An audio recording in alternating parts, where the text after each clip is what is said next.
मेरा चलता अगर हमारी बात नीतीश कुमार तक पहुंचे तो हम माननीय नीतीश कुमार से ये कहेंगे कि जिस तरह तीन कटिया प्रणाली थी नील की खेती के लिए, उसी के तर्ज पर बिहार के किसानों के लिए अनिवार्य कर दे कि बिहार में जल के लिए तीन कटिया प्रणाली शुरू किया जाए। यानी जिसके पास 20 कट्ठे जमीन है वो 3 कट्ठे में तालाब खुदवाएगा।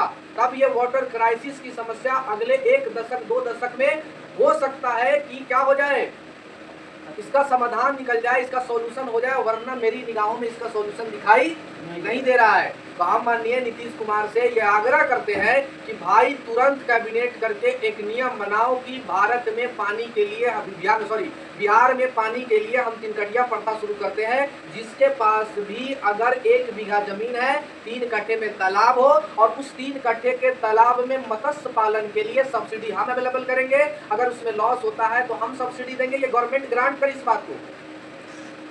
या तो उस 3 कट्ठे में जितना तुम्हारा अनाज होता था उसके बदले हम सब्सिडी देंगे, वरना ये बिहार के लिए बहुत बड़ा चैलेंज क्रिएट होगा, वाटर क्राइसिस। और इसके लिए एक बहुत बड़े मुहिम चलाने की जरूरत है। सिर्फ दीवारों पर पोस्टर लगा देने से और जल ही जीवन है और जल के बिना जीवन नहीं, ऐसी बातें कर देने से और साल में 1 दिन जल दिवस मना लेने से इस समस्या का समाधान नहीं होने जा रहा है।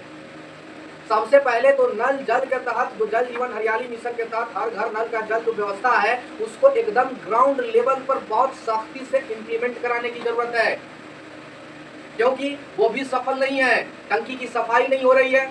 अब ऐसी स्थिति में महीनों महीनों तक टंकी की सफाई नहीं हो रही है, पाइप में लीकेज है, फिर उसका पानी अगर कोई आम आदमी पीता है तो दूषित जल पीने से बहुत सारी बीमारियां होती हैं और सबके पास जो है आरओ फैसिलिटीज नहीं है। ऐसी स्थिति में बीमार पूरा बिहार एक नए प्रकार के बीमारी के चपेट में चला आएगा। इसलिए ये जल जीवन हरियाली मिशन के महत्व को समझते हुए जनता की यह जिम्मेवारी है कि